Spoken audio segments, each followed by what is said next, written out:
My clock says 1 o'clock, so we can go ahead and get started. Welcome everyone to our session today. We're going to be talking about immigration and naturalization.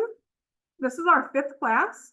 So if you're just joining us, whether in person or on Zoom, there is a YouTube channel where we have the recordings of the past programs. It's at the last page of your handout.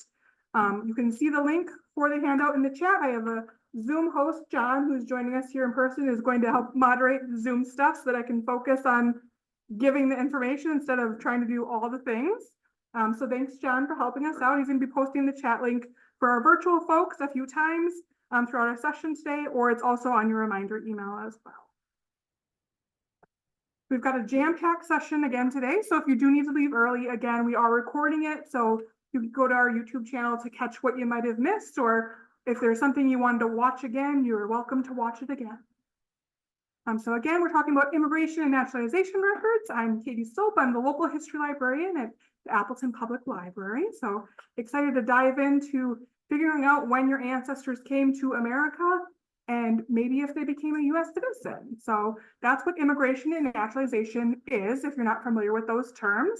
So immigration is technically the international movement of people to a designation country of which they are not usual residents or where they do not possess nationality in order to settle as permanent residents. The naturalization is the legal act or process for which a non-national of a country acquires the nationality of that country. So say they were born in Germany, so they aren't a US citizen, but then they immigrate to the United States, they decide they want to become a US citizen so that they can get the same rights as other US citizens, to be able to vote, be able to own land, things like that. So you might be wondering, well, why do I want to research immigration and naturalization records? Well, of course, most of us want to figure out where our immigrant ancestors came from, who they are, what countries they came from, when they came to the United States. Don't forget, of course, about border changes, though. So there are some clues that we're going to look at in our passenger lists. The later passenger list might give you a more specific location in a country. Sometimes you kind of just get a region of a certain country or a larger city that might be their last known address in that country. So that kind of gives you some clues. There's also going to be a few records related to their journey that are going to help you learn more about their lives in America and their lives that are back in their home countries. It may even help you locate that hometown, which is something you're going to need to know, that hometown in Germany or that hometown in France, where they were, in order to be able to find records in that country from when they lived there before they came to the United States. Sometimes you can even pinpoint an exact date and an exact ship name of when your ancestors came to America and figure out, all the information on that ship and maybe even get a photo of that ship, which is kind of cool to see exactly what it looked like when your ancestor traveled on. Of course, like I mentioned, what naturalization is, you're wondering, maybe did my ancestor become a US citizen when they came here? Those records are available and they help you determine if they did or if they didn't, even if they didn't fully complete the process. So we'll talk about the whole process, and sometimes people just started that first phase of the process and then stopped for whatever reason. Naturalization actually began as early as 1790. So even those who've had ancestors in the country for a really long time, you still might have those naturalization records, whereas those passenger lists we're talking about aren't as full pre-1820. So these records, of course, can give you lots of clues about your ancestors' lives, and all the little details kind of help fill in that timeline of our ancestors' lives. So we're wanting to know where they are and what they're doing kind of every year or every few years to be able to learn more about their lives and what they did. It kind of helps give us more pieces of the puzzle. So our first part of this talk is going to be all about immigration records. So talking mostly about passenger lists and kind of the ships that they came on and how to determine if your ancestor came and when they came and how they came. So there's kind of 4 major waves of immigration to the United States. So there's everything before 1820, like maybe you have a Mayflower ancestor like I do, my Mayflower shirt on today. There's the second wave, which is from 1820 to 1880. The third wave from 1880 to 1920, and then the more recent of 1920 to 1960. Of course, there's people who have immigrated since 1960, but I'm assuming the majority of our ancestors have come since 1960. So that's why we're going to focus on these time periods here. Kind of just a brief overview of what we're going to talk about. We're going to discuss how they came, where they came from, a few important laws during these time periods, what passenger lists look like during these time periods. And then, of course, there's lots of additional resources in your handout because we can only talk about them for so many minutes without this going all afternoon. So the pre-1820s is where we're going to start. But first, I just wanted to mention that there's lots of laws from the beginning of the United States to today, of course, that are in place during various time periods. So it's really important in order for you to understand immigration and naturalization to kind of look at what those laws are in that certain time period when your ancestor came. We're going to briefly mention a few today, but of course we can't discuss them all. So of course, again, see your handout for some additional details to learn a little bit more about some of the laws that might be in place. The really important thing that you need to know is before 1891, all of the states in the United States regulated the immigrants and kept the records. So the state was in charge before 1891. In 1891, the federal government takes over the immigration process. And so then all the records are kept at the federal level. And you'll see a big difference between what records look like before 1891 and what they look like after 1891 when they federalized the process. So quickly, we're going to talk about the pre-1820 stuff. So about 650,000 people immigrated during this time. So not a whole ton, but still a good amount considering this country was still in its infancy almost. 60% were English and Welsh. There were smaller numbers of Germans, Irish, Scotch-Irish, Dutch, French, Spanish, African, and other nationalities who also came during this time period. The majority of people who came during this time kind of settled in small clusters in the Eastern and Middle Atlantic and Southern states.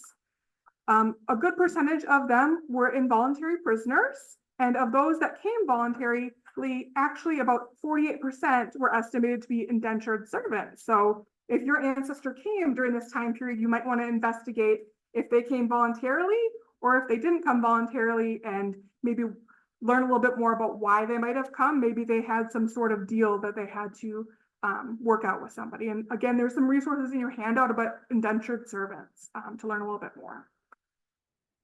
So there weren't many laws during this time period in the 1700s and 1800s, because again, those individual states are in charge of all the immigration stuff. So the individual states then would have laws in place at certain times.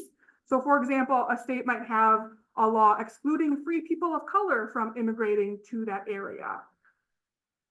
And before 1820, of course, the government also didn't require ships to have a passenger list. So there's no requirement that they had to record all the names of the people who were coming over, because a lot of these ships that were coming over were carrying cargo. They weren't worried about all the people on board. Like if they had room, like, hey, we'll take these 100 people and store them in our ship and bring them on over, but we don't care who these 100 people are.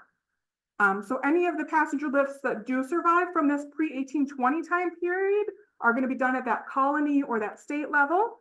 And unfortunately, many of them kind of don't survive in the original form. They've kind of been microfilmed or digitized in some way, or transcribed and published in certain books or periodicals, or through the National Archives. So again, see the resources in your handout for any of those if you do have ancestors who have been here for quite a long time. Bottom line, during this time period, if you have ancestors that came this early, you might not get lucky, but maybe you will, and maybe you'll find them in a passenger list. But there's really no guarantee again, because there's no requirement to have those passenger lists at this time. So now the second wave from 1820 to 1880, this is a really big wave now because over 10 million immigrants are coming during this time. Most of them are going to be from Northern Europe, the British Isles, Scandinavia, and we also see a significant increase in immigrants from Germany and Ireland, particularly during the 1840s and 1850s. Those who came mostly settled in those large Eastern and Midwestern cities, but most migrated to the Midwest and West eventually as well. So the one really important law, it actually started, or was passed in 1819, even though this wave starts in 1820, because the law technically began January 1st of 1820. It's the Steerage Act of 1819, I'm sorry. So ships at this time, like I said, were bringing goods into the country, not designated for passenger travel. But with this Steerage Act of 1819, as more people came, they said, hey, we got to figure this out because our ships are getting really overcrowded.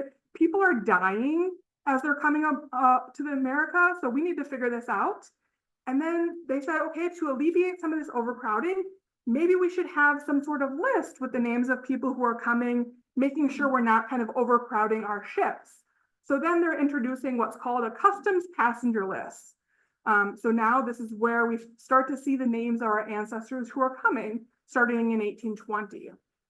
Unfortunately, even with this requirement to have a passenger list, there's not as many details on these lists, but you'll see the difference between these kind of pre-1891 lists and the post-1891, because again, remember, in 1891, that's when the federal government takes over and kind of standardizes everything. So I'll show you an example in just a second of what these kind of passenger lists look like at this time period. So again, these customs passenger lists officially started on January 1st of 1820 for any ships that were arriving at a US port from a foreign country.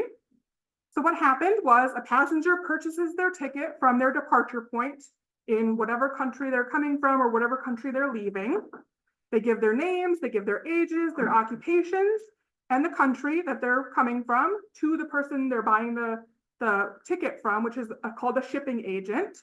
So that agent is going to write it as they hear it. So you might get some misspellings or some creative spellings of your ancestors' names. The agent then passed that information that they received onto the ship, and then they recorded it onto that passenger list that you see today. Of course, errors can happen at any point along the way. So again, those misspellings of that name, or people are not really illiterate. People are illiterate. They don't know how to spell their own name. So maybe that shipping agent kind of just guessed or spelled it out phonetically. So no, your ancestor's name was not changed. It might have just been a miscommunication or some sort of misspelling at some point. So once they got to that US port, each captain is going to then deliver that passenger list, also called a manifest, that's going to show that passenger data, that ship name, what port they left, what port they arrived to, and that date that they arrived to a US Customs officer. And then hopefully they've preserved it and it's now been digitized and easy to find online for you. So I've got an example here of an 1852 passenger list on the Atlantic that arrived in New York on September 23rd of 1852 from Antwerp, Belgium. So this is actually when one of my Stilp ancestors came to America. I'm going to zoom in so that you're able to see it. So zooming in at the top of the screen, you can see it gives information on when the ship arrived. The ship's name is right here, Atlantic. And then of course it's saying where it's coming from and where it's going to, who the ship captain is, all that kind of information is on this top part. Of course, there's going to be multiple pages, so your ancestor might not be on the first page or the second page or the fifth page, so you're going to have to go through or hopefully find them by a keyword search, and I'll show you an example of how to do that in a little bit. But maybe once you find them, you see down here, so my people are 281, 282, 283, 284. So you can see kind of the columns that you see up here are the names, their age, their sex, their occupation, the country which they are belonging to or where they're coming from. So this says Baden, which is an area of Germany. And then where they intend to become inhabitants, of course, is the United States. And then there's a column here for people who died on the voyage, but I see some people, instead of putting information on if they died in the voyage or if babies were born on there, instead they're sometimes putting like how many pieces of luggage they had or things like that. So if you do see a little notation there, don't panic right away. read into a little bit and see, okay, are there lots of little notations along the side? Because of course, not everybody died on the ship. So these people all definitely survived. So you can see with these 1852 passenger lists, they're all going to look very similar to this. And, that's kind of the bare minimum information that you're going to get on these lists. So not a whole ton of information, but at least, gives you somewhere to start, gives you some occupations, some names, some ages, things like that, that can hopefully help you place your ancestor and make sure that you're looking at the right person. So you can see, for example, I know who this is, and these are all 3 of his children. So that's how I know it's the right family. I'm using all the different context clues from my other research to verify that this is my family. Any questions so far? Yeah. What motivated the people for these different ways? Lots of different push and pull factors. So there might have been they had to serve in the military in their home country, or, they wanted land, and land was really tough to get where they were living, or of course that American dream of wanting to earn more money and hearing all about how great America was, or maybe they were following family who had made the journey years prior. So, there's really kind of no way to know for sure why your ancestors came unless they documented it in some way. So you might be able to find it like in a biography on them, or like if they left a journal or passed down a story. Did the U.S. promote immigration? Absolutely, yeah. They had advertisements in the paper. Absolutely. Yeah, so one of the videos I'm going to show you later that we did a couple years ago was all about coming to America by train. So he talks a little really about like once they arrived in America, how they got to the Midwest and West.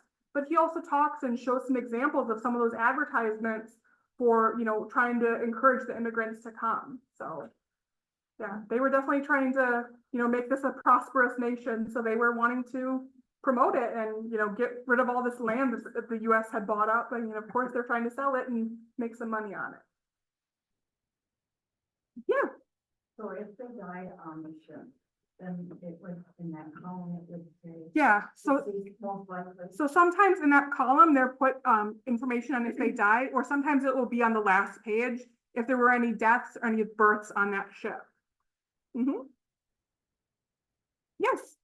Yeah, the ships that you're talking about in these time periods, approximately how long was the voyage from Europe to the US? Yeah, so it depends on what type of ship, like if it was a steamship or not.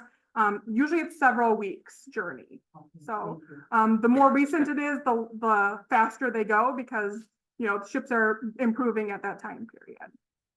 But you can usually see like when it departed, and then figure out the time period of how long it took them to get here.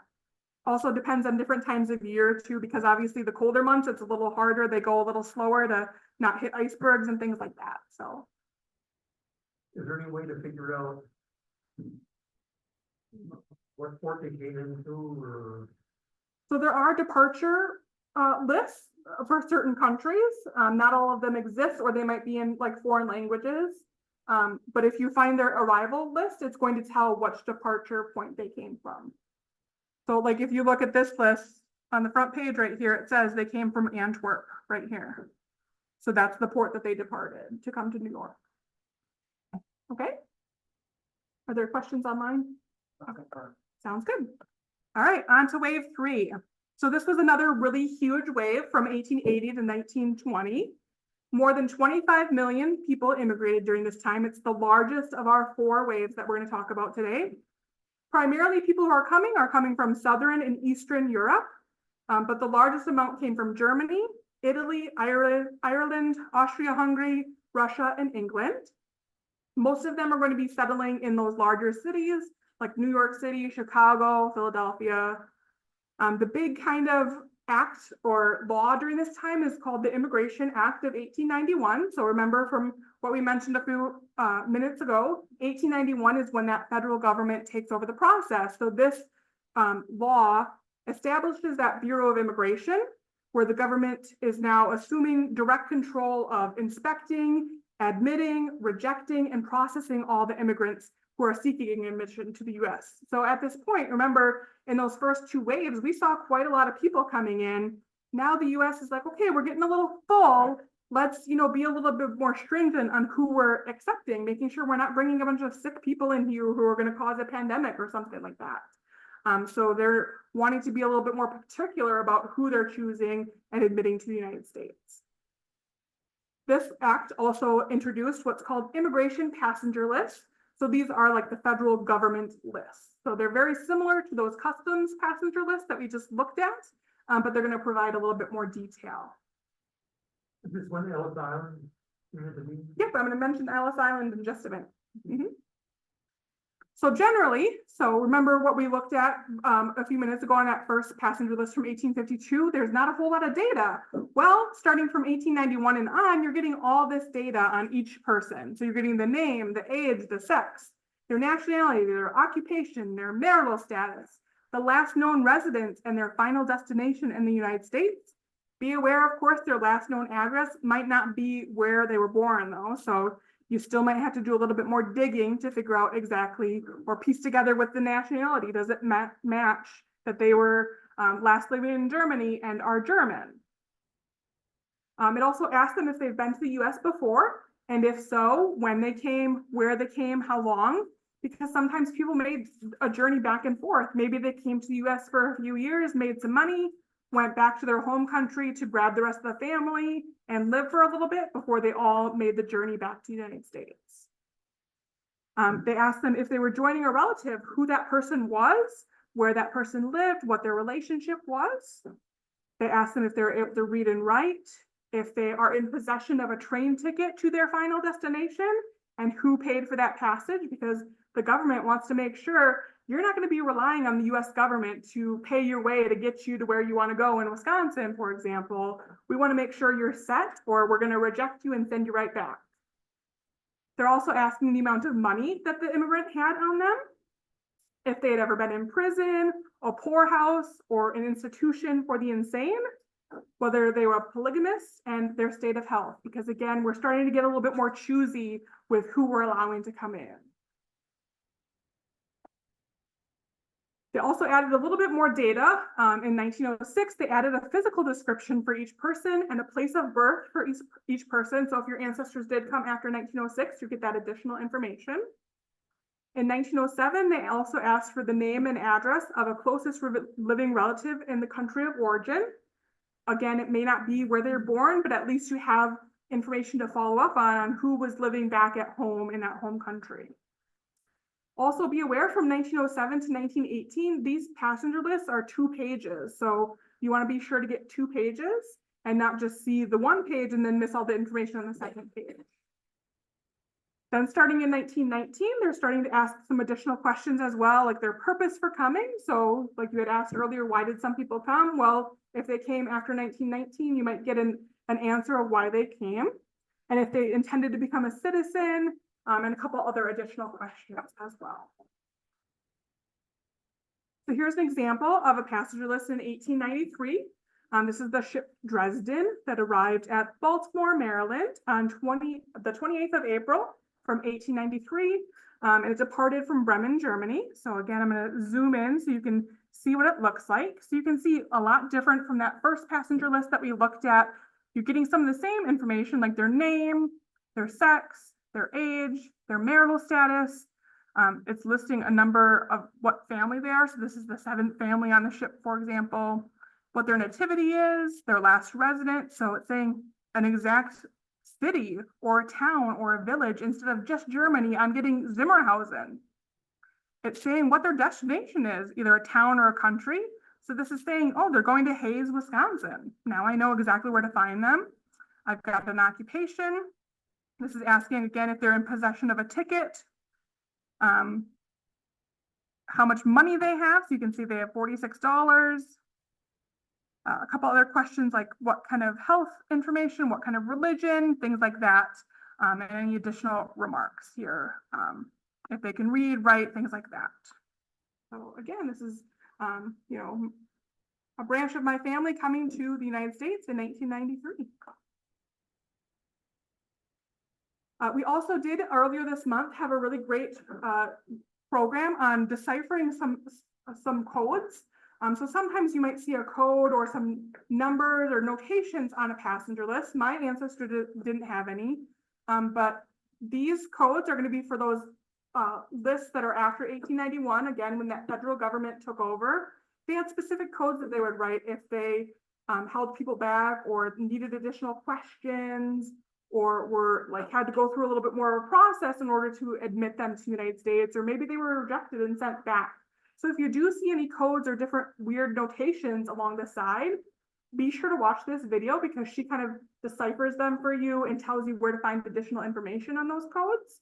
It is only available until June 13th. So hopefully you'll all go home and find some passenger lists of those ancestors who came after 1891 and then be able to decipher those codes from this video. So now we're on to our fourth and final wave. So from 1920 to 1960, immigration again is starting to slow down now. At this point, we saw that huge wave of wave 3. But now we're only about 8 million immigrants during this time period. They're primarily coming from Western, Central, and Northern Europe, and many are coming from Latin America as well. The reason why things are starting to slow down, we're seeing less people, is because there's limits in place during certain time periods or people from certain areas. So there's something like the 1921 Emergency Quota Act, which placed different numerical limits on the amount of immigrants that could come in from a certain country. So they kind of had this little funky formula that they came up with based on the 1910 census. They said, okay, how many people came from this country or from this country in the 1910 census? Well, we only want 3% of those people to come in during a given year then. So for example, I'm just making this number up, but say there were 10 million Germans in the 1910 census, that means the quota then is 300,000 people. So once they hit that quota of that many people from Germany, no more people from Germany can come that year until the quota begins again. So that might be why we're not seeing as many people, because again, you know, we're getting a little choosier, things are getting filled in the United States. So we're trying to limit the amount of people coming now and being a little bit more choosy. From 1925 and onward, immigrants are asked about a visa information. So this is when we're seeing they have to have a visa in order to come to the United States. So you get information like the date, the place it was issued, and their visa number. The passenger list, even though this wave kind of goes up to 1960, passenger lists actually go up to 1982. There are some gaps here and there, of course, where some got missing or destroyed or weren't preserved for whatever reason. But there is a restriction for anything that's more recent than 75 years. So if you do have an ancestor who came more recently within the past 75 years, you have to create or submit a Freedom of Information request and have certain details that you already know, like their exact date of arrival, what vessel or airline they came on. So things that you might not know from your genealogy research, unfortunately, unless your ancestor had told you the story of when and where they came or how they came to the United States. So otherwise, you're just gonna have to wait out for that 75 years time period. Records after 1982 are going to be held by the United States Citizen Immigration Service. And then any immigrants who arrived after May 1st of 1951, they are all documented in what's called an alien file that's held at that National Archives. Of course, during this time period, we also see a lot of airline arrivals, but unfortunately, the National Archives does not maintain any airport arrival or departure records after 1970. So if your ancestors immigrated via airplane since 1970, you're not going to be able to find an exact record for them, unfortunately. You might be wondering, okay, what are these alien files? Like if you have an ancestor who arrived a little bit more recently. The great thing is that the National Archives is having a webinar on June 18th that is going to talk all about these alien files, or what they call A files, and how to research them through the National Archives. So again, there's information on that in your handout, and you can learn all about alien files, because of course we only have so much time today to talk about all of things. If you do miss it though, they have this video on here, they have the presentation slides and a handout that'll be posted for a really long time, like years and years. Like you can still go back and watch years pass at this point. So if you can't make it on June 18th, no worries, you'll be able to watch that video afterwards. Yeah. What if, people weren't actually immigrants, but they lived here and they were traveling back to Europe and back? Were all of these ships? So they'd still be on a ship manifest, yep. So they might have like a little notation or a little code that says, you know, if, again, one of the questions that they asked them was if they've been to the United States before, when, how long, things like that, so. You'll be able to see if your ancestor was one of those people who went back and forth maybe once or twice. Or if they would just, you know, decide to be tourists, I mean, that happened too, they would go travel, so at a certain point, if they had the amount of money to go back to their home country or go travel, you know, you'd see that as well in the passenger list if they decided to travel that way. Yeah. Do you have any idea how much it would cost, say, to come from Germany? I don't off the top of my head. It also depends on the time period and what port they came from. So different ports charge different amounts of money. So I'm not sure of a good resource off the top of my head that would have that, unfortunately. But once you narrow down a time period and location, I would just do some searching and see if you're able to find anything online. You know, some people like save their tickets and they've been digitized and put online, like on local library sites or immigration sites, things like that, that maybe you'll be able to find that information out to at least have approximate guess. But I'm assuming it's kind of probably like similar to airplane tickets. Like you might spend $400 on a ticket and I might get a deal and get 200 for mine. So it might be similar to that where it's a different price for everybody, unfortunately. You got some questions? Okay. Can you read it to me? Oh, you want me to? Yeah. Yeah. I put them in the question. Oh, I can do that too then. Sure. Wait a minute. Okay, I'll take a look. All right, where are the manifests now held and where can I view online? We're going to get to that in just a second. I'm going to show you exactly where they are and how to locate them. Trying to find my great-grandfather who came in 1880 and became a U.S. citizen in 1890. On his paperwork, there's no ship or where he came into port in the U.S. I'm trying for 32 years. Yeah, unfortunately, his naturalization paperwork should say what ship or what port he came in. So you might need to do a little digging depending on what the naturalization paperwork says, depending on what port he came into. I mean, in 1880, they required passenger lists, so you might not get as detailed. You're just gonna have to do a little digging. Same question.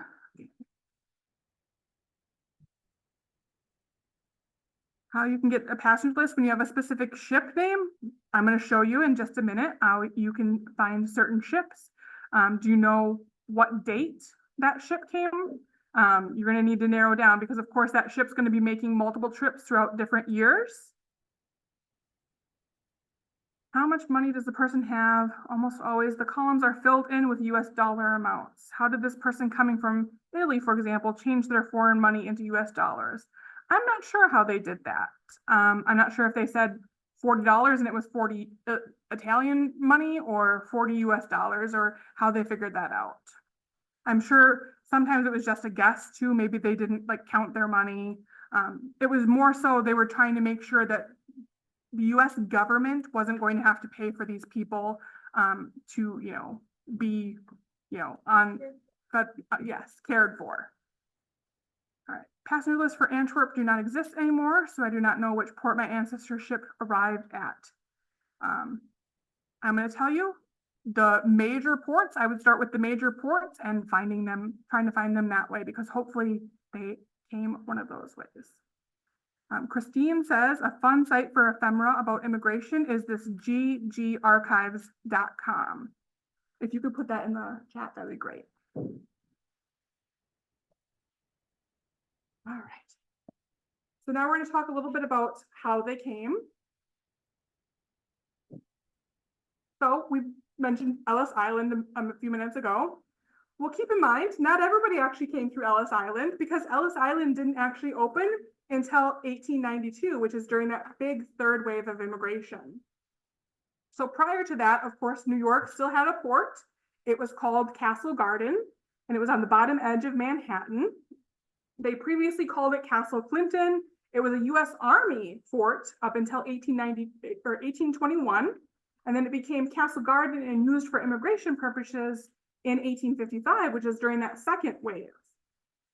Castle Garden was the official first immigration processing station in the US. So again, that didn't start till 1855. So it might be a little bit more difficult to find those New York passengers that are coming in because they didn't have an official processing station at that point. But more than 8 million people were processed at Castle Garden from 1855 to 1892 when Ellis Island came in existence. So of course, Ellis Island came in 1892 after, again, 1891, when the federal government took over the process. They're like, hey, we need a spot where we can process all these immigrants that are coming because there's lots and lots of people coming every single day at this point. It's during the height of immigration at this point.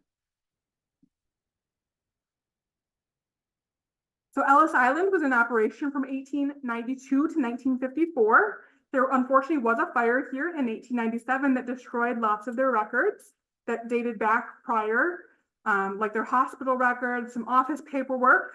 Thankfully, many of the passenger lists did survive and are easily accessible online. And in just a minute, I'll show you what the websites are and how to locate them. About 12 million people came through Ellis Island, or came through New York, many of which were through Ellis Island. And it was so busy that in one day in April 1907, almost 12,000 people were processed here in one single day. So that just gives you an idea of the amount of people that are coming every single day that all have to be checked through, given a quick little medical exam, make sure that they're good enough to come to the United States. There's this really great book that I read a little bit. It's called Encountering Ellis Island: How European Immigrants Entered America. We do have a copy of it at the library. It's a few years old, and it primarily, of course, discusses Ellis Island, but there's also some good information on Angel Island, which is the West Coast kind of big port in California. And then it has a little bit of information on some of the other ports that it briefly mentions a few things. It discusses in a lot of detail how and why certain immigrants traveled to America, how they were processed when they arrived to the United States, how they dealt with certain delays, or if they were detained for a certain reason, or if they were rejected, what that process looked like for them. And then, of course, how they responded to entering America. So this is a really great book. It's kind of short. It's like less than 200 pages, but it has lots of really great, rich details that you get to learn a little bit more about what it was like to arrive at Ellis Island or a similar port to Ellis Island. But of course, not all of our ancestors even came through New York. So some of the major ports were Boston, Philadelphia, Baltimore, San Francisco, Miami, New Orleans, and even Galveston were all popular ports of arrival during certain time periods. On the West Coast, again, most came through that Angel Island in San Francisco. And of course, there's many more ports than this. Again, our ancestors are probably looking for the same best deal that we are. Whatever port that they can get from the cheapest and get into the cheapest is probably going to be what the majority of our ancestors are doing, because they only have so much money to get here and they want to, get here. So they're looking to do it the cheapest possible. There may also be some port departure records. So for example, there's some departure records for the Hamburg port from 1850 to 1931 that's on Ancestry Library Edition. Unfortunately, you can only use it in the library, but a really great resource if you do have ancestors who came out of that port. Some of our ancestors actually even traveled through Canada before they came to the United States, and then they came across the border. The border crossings could be anywhere from Buffalo to Seattle. Again, it depends on how willing they were to travel and how they could travel at this time period. So approximately 40% of the people who traveled to Canada were actually people who were bound for the US. So it was cheaper to get into Canada. There might have been fewer restrictions. So remember, there was that Emergency Quota Act at certain times where they couldn't get into the United States at certain times. And there's also certain time periods where there's kind of anti-immigrant sentiment. So we don't want Irish people at this time. So then they'd kind of go into Canada and then like sneak across essentially. Unfortunately, before 1895, there's really no great records for border crossings from Canada. Family Search does have a collection from 1894 to 1954. That's Canada to US border crossings. They've also got another collection that's a separate collection from 1895 to 1956, again, from Canada to US. So if that was the situation where your ancestor was in, maybe look at them, or maybe if you're finding trouble finding them in a US port, check the Canada border crossings, because maybe they were one of those people who did that. There's of course also Mexican border crossings. Unfortunately, Family Search just has an index from 1903 to 1957. And again, you can see the links in your handout for more information on that. We got questions so far.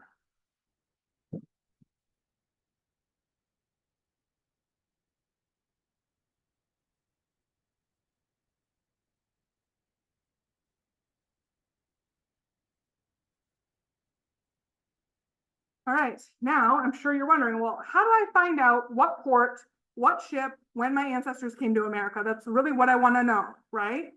Well, it's really helpful to have an idea of when, like a time period, what their approximate age was during this time period, what port they might have arrived at, or what port they might have departed from. Even if it's a guess, it's better than like saying, I have no clue, my ancestor could have come anytime in this 100-year time period. You want to try to narrow it down based on some of your other research that you've already done. Like, when do you see them coming into the United States? When do you find the first record of them in the United States? Have you found any records of them back in their home country? So again, starting at 5 major ports is a good starting point if you have no clue where to start. So again, New York, Boston, Baltimore, Philly, New Orleans, especially between 1820 and 1920. Those are the top 5 ports where they would have arrived likely. Again, there's many, many others. So don't discount them. If you go through those first 5 and then can't find them yet, check some of the other ports as well. The major international departure points are going to be Antwerp, Liverpool, Bremen, Hamburg, et cetera, again, many, many others. Again, be aware they could have traveled to a different country even to depart, because maybe it might have been cheaper for them, or maybe the ship schedule is kind of more aligned with when they wanted to go or who they were going with. Maybe there was less requirements for documentation for them to depart from a certain port compared to a port that might have been a little bit closer. So for example, we looked at my Stilp ancestors earlier, and when they came in 1852, well, they were from Rockdig, Germany, which is kind of the west central part of the country. They left from Antwerp, Belgium. So there were plenty of ports along the way in Germany that they could have departed from, but they left from Belgium. That's about 186 miles away from that city or that town in the 1840s, 1850s, when it's not as easy to travel. You know, they can't just get in the car and drive for 180 miles. So, you know, think about that. They might have went because it was cheaper that way, or the time period of when they were going might have aligned better with when they were going. So unfortunately, some of those details we're just never going to know. We just kind of have to, you know, think about, you know, what you would have done in that situation. And yeah. Since there were so many other ports other than Ellis Island and was it Garden? Castle Garden. Castle Garden. Did they use the same rules, or were they all different? So it depends on if the government was in charge or not. So remember, 1891 is when the federal government was in charge. Before that, the federal government was not in charge. So those different states and different ports could all do different rules if they wanted to. Because I recall when I was studying the immigration process and everything, that in Castle Garden, moving over to Ellis Island, they were required, if they came into that port, to be on hold medically for 2 weeks, and they would be examined, and they would literally be put away so that nobody would catch anything they had. Yeah. And this one family came over with 12 people in it. The grandmother had glaucoma, and so they sent her on a ship back to Germany. Yeah, so that might have happened. Yeah. It was going to cost money to keep her here. Yeah. So would they do that in other ports as well? Oh, absolutely. Yeah. So even before 1891, when the federal government took over, they were still doing kind of like an exam of them or asking them certain questions before they would allow them to come in. So yeah, every port did that. Even, you know, like I said, showed you that Ellis Island book, it kind of talks a little bit more about some of the process of what they would have gone through and what their medical exam looked like, things like that, how they would have gotten, you know, sent back, things like that. Got one question. Okay. Wants to know about Caribbean or West Indies immigrants. So I would look at the ports down there, like Florida, New Orleans, stuff like that. Those are going to be the major ports down there. All right, so again, how you find when your ancestor came. So look at your existing research first for some clues. So we talked about census records a couple months ago. If you look at the census records that you have in the United States for them, you can kind of get their approximate age and maybe approximately when they came. So if you look at the 1900, 1910, 1920, and 1930 censuses, it indicates a year that they immigrated and what their naturalization status was. So use this as kind of an approximate time frame. Of course, it's not going to be the exact, it might be the exact year, it might not be, you know, remember, we don't know who's answering this question on the census. If it's the wife, if it's the husband, if it's another adult in the house who kind of doesn't really remember a whole bunch. So you're going to see certain codes in that naturalization column. So AL stands for alien, which is not naturalized. PA stands for first papers. So this is called a declaration of intention, and we're discuss that in a few minutes when we talk about naturalization. If you see NA, that means that they were naturalized, they're a US citizen. But you also might see a UR or NR or UN, which means not reported or unknown. So again, maybe the person who is answering for this whole family doesn't know their status, or you know, they for some reason maybe didn't get asked that question. If you do have an ancestor who's in the 1920 census, this is a really great census because it also asks them the year they naturalized as well. Again, use that as an approximate year, but if it says, hey, we naturalized in 1915, now you know approximately what time period to look for naturalization records for them. Don't forget, of course, your ancestors could have knowingly lied or been incorrect. It happens, you know, memories aren't always the greatest, or maybe they had a reason to lie. Maybe it was their neighbor or a friend that they were getting asked these questions like, hey, are you a citizen? Oh, yeah, I'm a citizen. You know, maybe they didn't want to admit that they weren't at that point. If you do have more recent census, like the 1940 and 1950, 1940 just asks what their citizenship status is. So you get one of those codes of AL, PA, NA. 1950 just asks a yes or no if they're naturalized. No details about where they are in the process or anything like that. So it's a simple yes or no question in 1950.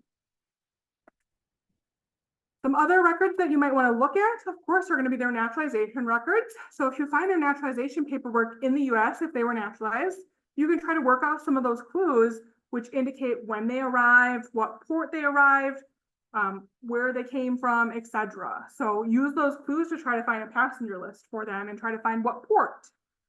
Maybe you have an ancestor who was in a biographical sketch in a county history. So a lot of counties in the United States have gone through and done these short little biographies that are sometimes a paragraph or a couple paragraphs long about these prominent or more well-known citizens in that county at that time, kind of around the 1900s or early 1900s. And they might ask them details like, hey, when did you come to the United States and where? Like I have a really great one for my third great grandfather that talks about how he borrowed money from his parents to come to New York. He then came to Milwaukee and then established himself before he sent money back to get the rest of the family coming. And now I know that story of how they came. That little bit of detail in that biographical sketch could help you kind of break through and figure out when and where they came and why they came. Or maybe their obituary might have some details on their journey to the United States or given a year. Again, remember these are approximate because of course that person whose obituary it is, they're not writing it themselves. Maybe you can piece together a time period based on the details of a family. So you have this child that's born in Germany and then the next child's born in New York. Well, of course they would have immigrated between those births of those two children. So now you have a little bit narrower of a time period where you can look for passenger lists. You might have some other records at home like diaries or letters or church records that might give some details on, you know, what country they came from or what their hometown was, or maybe when they came, things like that. Try to locate some records back in their home country. Maybe they have some special records. Sometimes they had to give special permissions to certain citizens in order to be able to leave the country. Or when do you see them in those records back in their home country versus when they show up in those US records? Again, it's narrowing down that time period of when you can look at that. So once you have those clues, you want to do a name search on some of the online passenger and immigration list database. Unfortunately, there's not just one site that has them all. There's some all over the place. Some there's overlap. Some, it's exclusive to that site. So there's kind of 4 main genealogy sites that have passenger lists and other immigration records. So we're going to go through them. Family Search is the free one that has over 300 migration and naturalization collections through that website.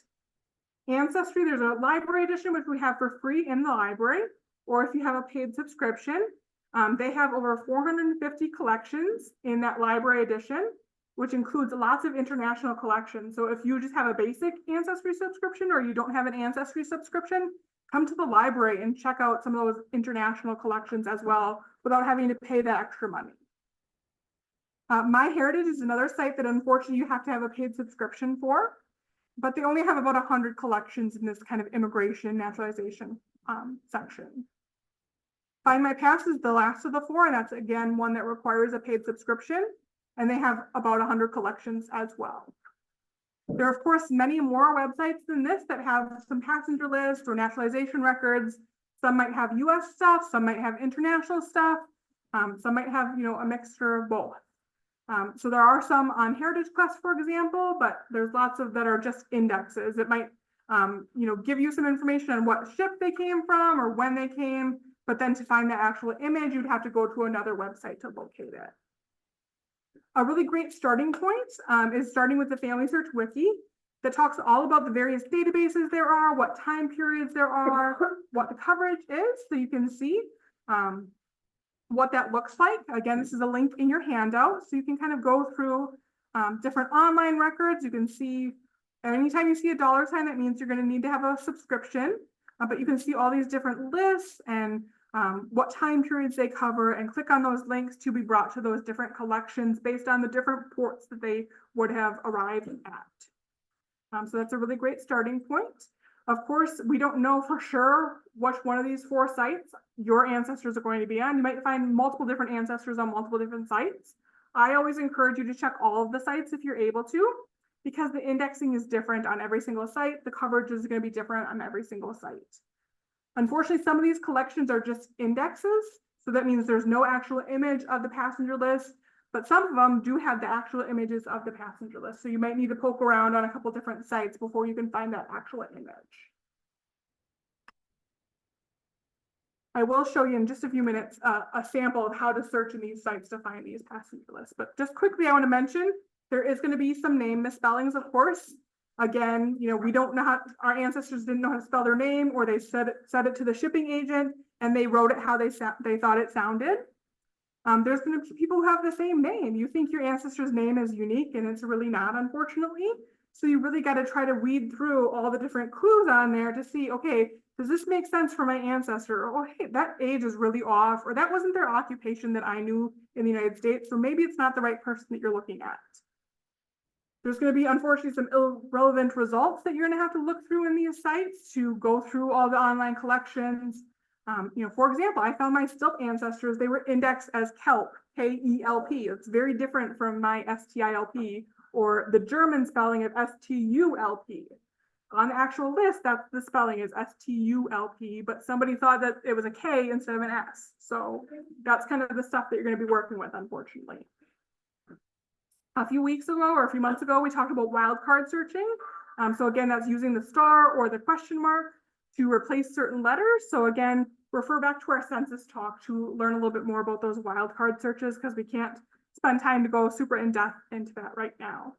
I also recommend browsing page by page. Like if you know you have the ship name and arrival date and you know that they should be in this list, go right to that list on that date and then go through page by page until you find them. Maybe they're on the 5th page, maybe they're on the 10th page. I also recommend having that index up at the same time, and you can kind of see like, the names of the people and then look at the actual image and compare it, because you'll see the big difference that there is in the index compared to what it looks like on the image. So maybe you'll be able to recognize it a little bit easier on the image, or maybe you'll be able to recognize your ancestor's name a little easier on the index. Remember, unfortunately, not all the ship lists survived. Not all of them are digitized online. And again, you can search those departure ports if those records survive and are digitized as well. So maybe you can't find them when they're actually arriving to the US, but you can find them when they're departing from Germany, for example, or from France. Some ports of entry have their own websites or own databases that you can search. So for example, Ellis Island has this really great site through the Statue of Liberty site. It covers all the New York ports from 1820 to 1957. Unfortunately, be aware that they're going to try to charge you to print a nice, pretty certificate for your ancestor with the information on when they came to the United States. You don't need to pay for it. Don't bother giving them your money. But you can, search their site and see if you can get a ship name and a date, and then use that data to go do family search, for example, and get that copy of that passenger list completely for free without needing a fancy certificate that's $20 or $25, whatever they're charging. You also don't even need to use those websites if the passenger lists are somewhere else, like on Ancestry or on Family Search. But again, that indexing is going to be different. So maybe I type in my last name on the Ellis Island site and don't get any hits, but maybe I do that same search on the Family Search site and I find them. So again, it's all depending on who's reading those records and how accurate they are. So I would try them all until you find your passengers. A couple other search tips. You will usually find several possible entries for an immigrant with similar names and similar ages to your ancestor. Like I said, your ancestor's name is not as unique as you think it is. So be really careful about not connecting to the wrong person. What I recommend is learning everything you possibly can about your ancestors before you try to dive into these passenger lists. So this is where your other genealogy research is really going to come into play and help give you those clues. So again, you really need to know their full name. Maybe on the passenger list, they're indexed by their middle name or by initials. What's their approximate date that they would have arrived? Because remember, you've narrowed down on that timeline when they would have come to the United States, or maybe you have an approximate date based on your naturalization paperwork. What's their approximate age? What port would they have arrived in? Who's their spouse? Who are their children that would have come with them at this time period possibly? What was their occupation? So again, all these kind of context clues are going to help you narrow down and determine if it's your ancestor or not. If there's something that doesn't make sense to you, it might mean that you're looking at somebody who has the same name and it's not quite your ancestor. So, but hopefully your ancestors would have come after that 1891 when you get a lot more questions on those passenger lists, a lot more data to work with then. Be aware, of course, many people traveled in groups. So know the names of their relatives, like who are their aunts and uncles or cousins, or who were their neighbors and friends that maybe followed them from their home country to wherever they settled in the Midwest, for example.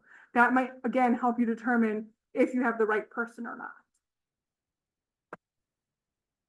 It also wasn't uncommon for one member of the family to come to the United States first and then send for the rest of the family later, after they kind of got established, got a job, found housing, things like that.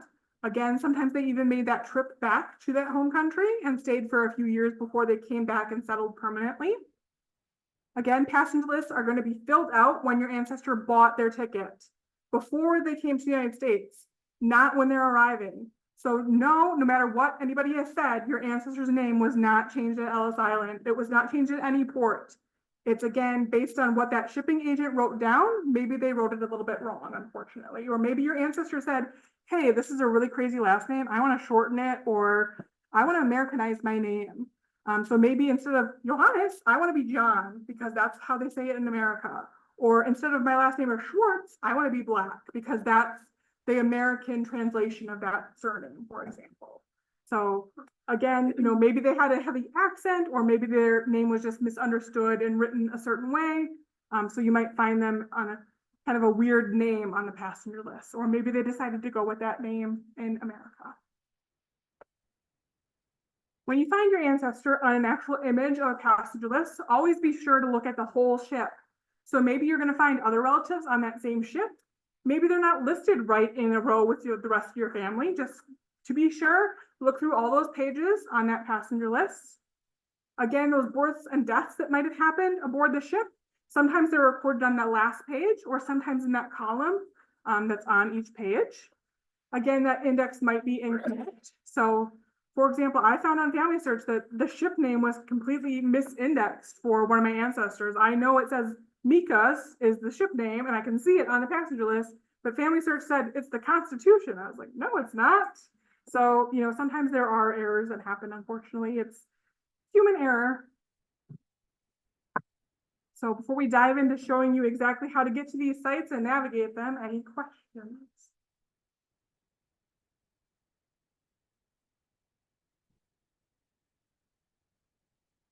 Do you have any online questions? No.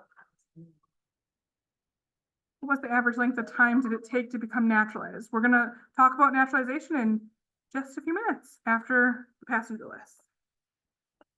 So Family Search, like I said, this is the free one. This is probably the one I would start with just because it's completely free and I can do it from home in my pajamas.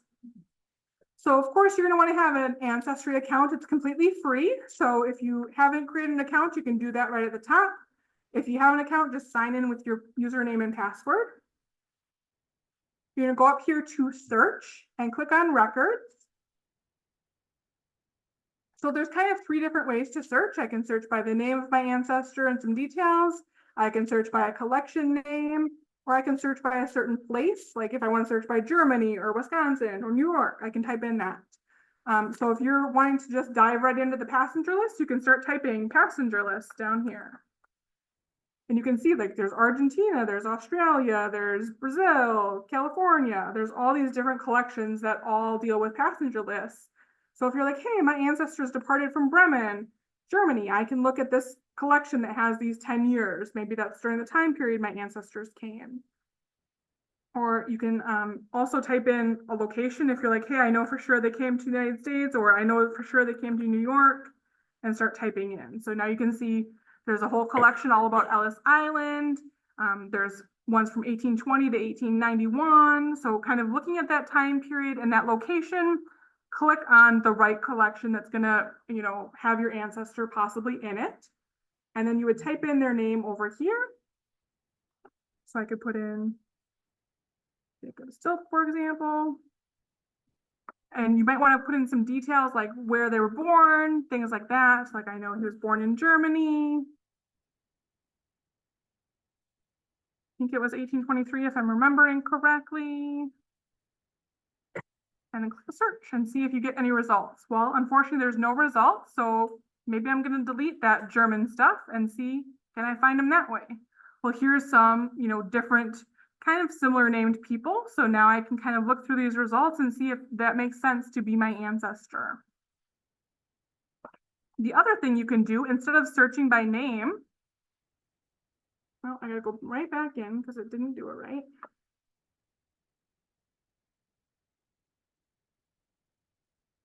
Instead of searching by name over here, I can also click on this browse images right here.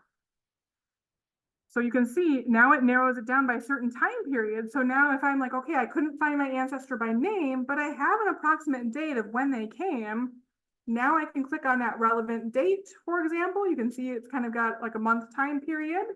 And now I can go through here and look at all the different passenger lists and see, okay, can I find that ship that I know that they came on?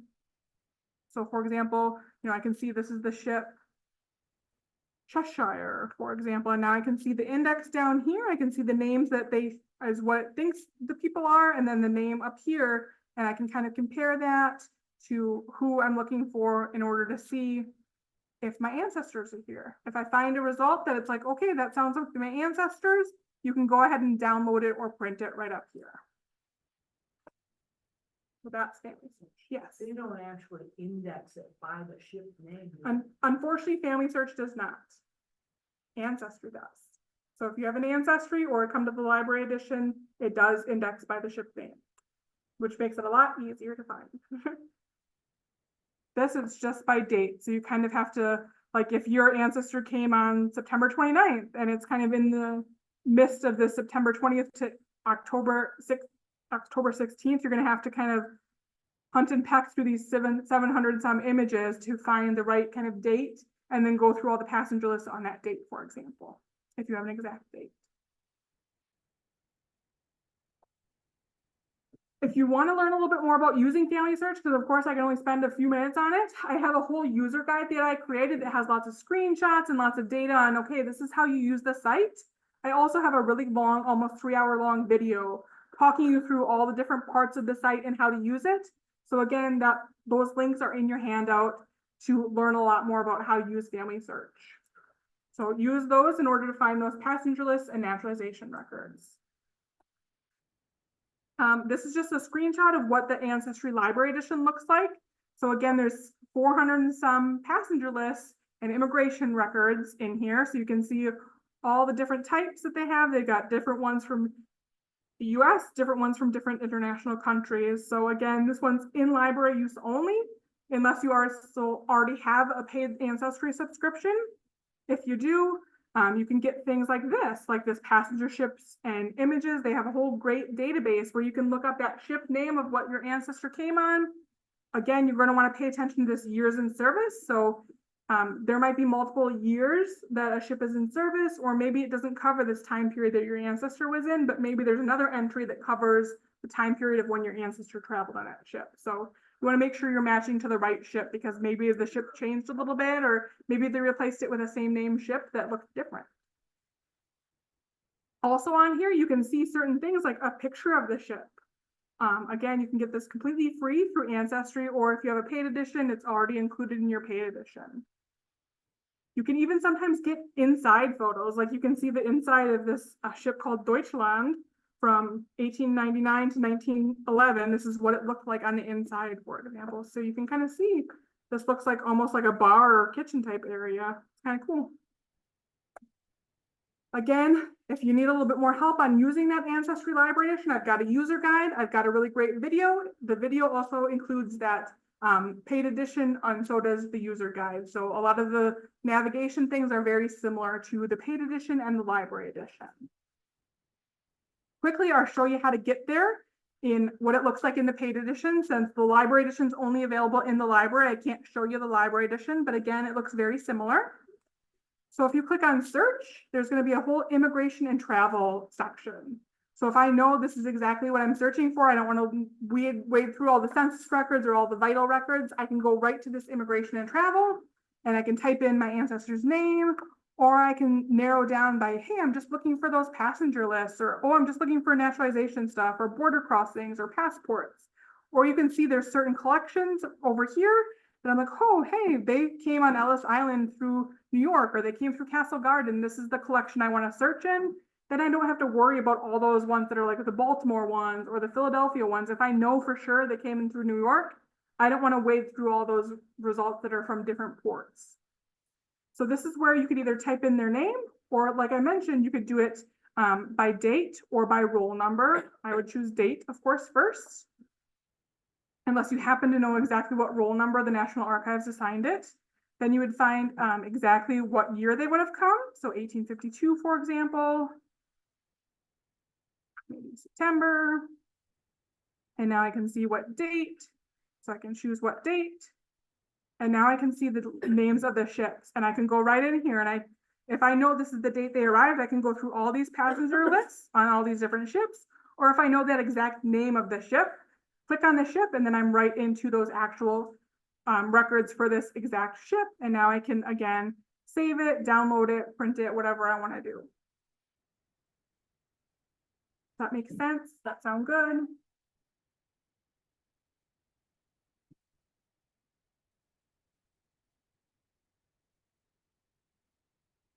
What does roll number mean? That's the roll number that the National Archives assigned it. It's a random number for each roll. So I think under here, I thought it sometimes used to say what roll number it was, but it's something that you probably wouldn't know off the top of your head or have found in other records. So just knowing that ship name and what date it came is going to get you to where you need to go. That means microfilm roll, is that it? Yes. Mm-hmm. Yeah. So if you're like searching for it at the National Archives and not online, you would need to know like that roll number. So under this is also where you can find that passenger ships and images database that I showed you before. So if you click on this view all in card catalog, you can narrow down to all the different things that it has in here. And then I can put in like images over here. Sometimes it comes up, sometimes it doesn't. So I usually do like collection title.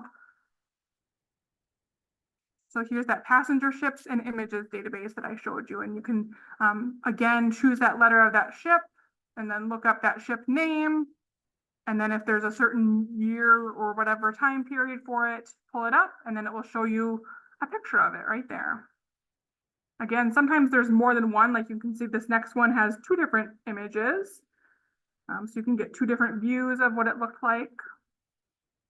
Or sometimes they have just like drawings of it or interior ones. So it really depends. There's unfortunately not a ship image for every single one. But maybe you get lucky and find one on your ancestor ships that they came on. Got a question from Judy.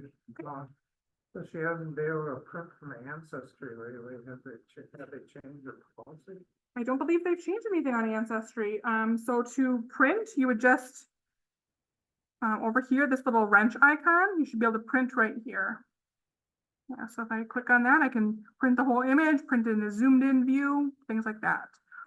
You could also try to print it from here or try to download it. If it's giving you difficulties, try to save it to your computer and then open it up on your computer and try to print it that way. That's what I would recommend. So Heritage Quest is another place, like I said, where you can find some immigration records, naturalization records. Unfortunately, the majority are going to be like indexes. So again, not actual images, but you can see they have certain things like immigration indexes, there's police immigration, there's miscellaneous records, there's all kinds of different records. Bremen passenger lists are a really big one on that site. That's one that you can completely use for free from home. This is another one that we have. It's called Passenger and Immigration Lists Index. So we used to have these really huge books at the back of the reference desk when we were downtown that you could look in and see a name, and then it would give you kind of like this random number or random letter, and then you have to go to a different part of the book to figure out exactly where and what those random numbers and letters meant, because it's pointing you to a certain source for that person. So this database, thankfully, makes it a lot easier to find your ancestors in it and not have to go through these huge books now. So to get to this, you would go to apl.org, which is our website. If you click on eLibrary, that's going to give you an A to Z listing of all of our databases. So again, you can completely use this from home. Since I know this is a genealogy one, I can click on genealogy right away to just narrow it down to the genealogy only databases. And if I scroll down to the P's, I can see Passenger and Immigration List Index right here. So now it's going to ask for your library card number. Sign in with your library card. And now you're in it. So you can either start your search right up here or click on it to get into the 2024 edition. Either way works. So you can type in your ancestor's name. I'm going to type in my Mayflower ancestor. Of course, like I said, your ancestor's name is not as unique as you think you are. So you can see there's lots of different Richard Warrens, not just the Mayflower guy. There's one who came into Barbados. There's one who came into New York. There's one who came into Nova Scotia, et cetera, et cetera. There's my Mayflower guy. So now you know there's lots of different results. Once you find one that you know or you think is yours, you just click on it and it's going to give you some more data like where they came from, what the ship was, when it arrived, et cetera. And then it's going to give you some sources. So this is kind of the meat of what is in this database. It's not going to give you an actual passenger list of this ship, but it's going to give you sources that's going to have more information or where they got this information that's up here.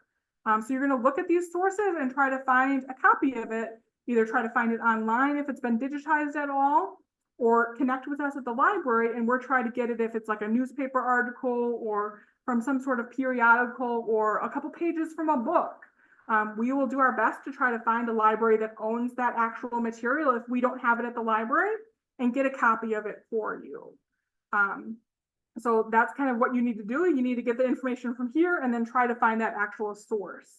So it's a little difficult to kind of use it, but you would see certain things like, okay, this is in the Mayflower descendant from such and such year. It tries to highlight a DUNS database too, which is sometimes fun. But you can see it's certain pages. So those are the certain page numbers that I would want of this subscription or this periodical or that newspaper or that book, things like that. Of course, not all of our ancestors are going to have this long of sources. This is a Mayflower guy. So of course, there's tons and tons of sources on the Mayflower. But if we look at somebody who's not from the Mayflower, if you click on it, you sometimes only get one little source. So that's not a whole lot of work then for you to try to find this in this periodical or this book, for example. Again, if you're not sure how to use this site, if you go back to that APL site, I do have a whole user guide on this. So again, if you kind of go like you're going back into the site from our e-library, instead of clicking on that passenger and immigration list, if you click on this more details button, before you go into it, it's going to talk to you all about using it. So there's a whole user guide that I created that's going to give you screenshots, tell you a little bit about what this database is, how to use it, all that fun stuff. So again, this is going to help you use that site. Yeah. So to the ancestry library on the e-library, you can do it home, or do you physically have? You have to be in the library to use the library edition. Yeah. Any of the other databases though, the genealogy ones, the family search ones, you can use those from home for free.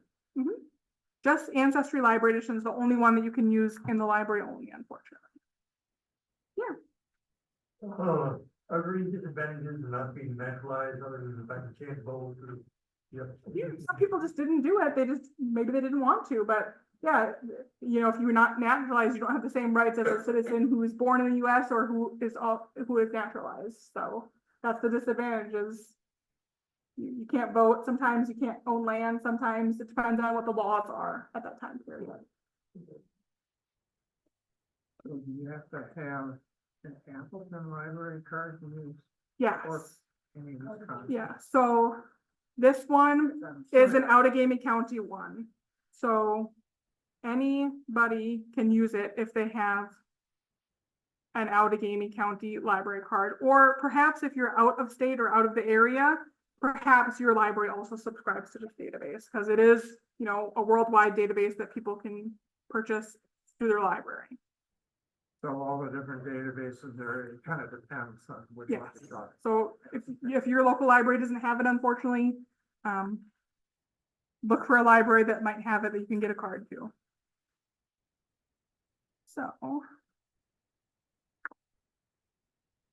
So there are tons of online repositories where you can try to search. So there's like Digital Public Library of America, there's Google Books, there's Internet Archive, Family Search even has a digital library.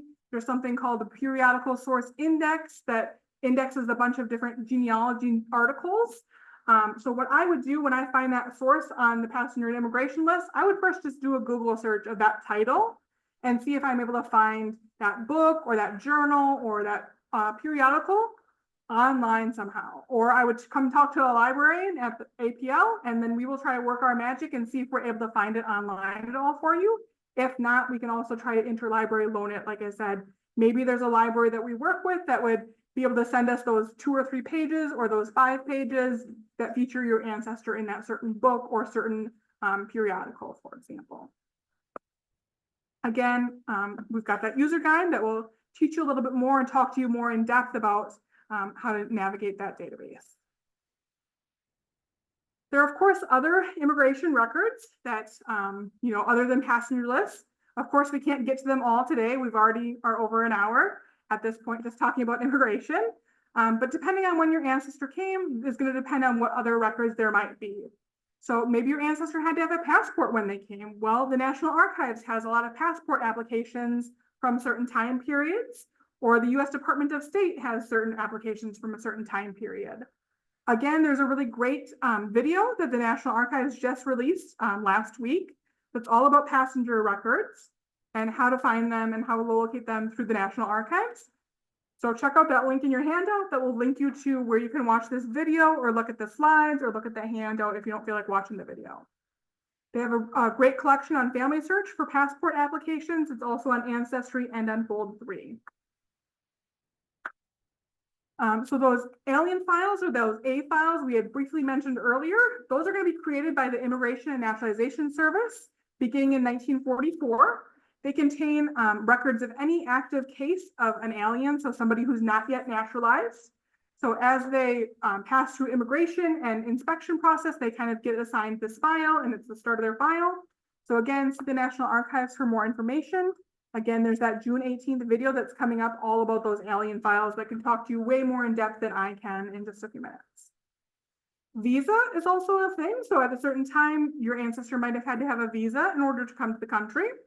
So they were required for a brief time during the Civil War, but then not again until 1910. Unfortunately, not a whole lot exists for these records. Again, there's a link in your handout to the National Archives that has a lot more information on these records and how to obtain them if your ancestor has one and if they still exist. For more information on learning about immigration and how people came and all the fun resources that they have, we have this great book called They Came in Ships. It's a little outdated, it's from 2008. We unfortunately don't have a copy, but it is within our library system, so we can get a copy of it sent here for you to check out right at the library. So this goes through what passenger lists can tell you about your ancestor, what you need to know before you try to dive into researching passenger lists. It goes through in depth the arrivals before 1820 and then arrivals since 1820. Talks about all the various different resources that are related to passenger lists. It talks really in depth about Ellis Island. Of course, since it is from 2008 and it's like the 3rd or 4th edition, there are some out-of-date references. Like it talks about CD-ROMs, which don't really exist anymore. But there's still lots of really great helpful information, and it leads you to understanding these records a lot better than just trying to dive right in, and a lot more in depth than what I can cover in an hour. There's also this other book called Coming to America. It's a history of immigration and ethnicity in American life. Again, this one's a little outdated. It's from 1990. Again, we don't have a copy, but it is in our library system, so we can put it on hold for you and get it sent to the library. It covers from colonial America, so the 1500s, all the way to the 1980s and 1990s. And it goes through different immigration groups. So different, like this is how the Germans handled immigration. This is how the Irish would have immigrated to America, for example, and then talks more in depth about the various waves of immigration, really in depth. And it has some really cool, interesting photos as well. So before we dive into naturalization, any last minute immigration questions? All right. So now we're going to talk all about naturalization.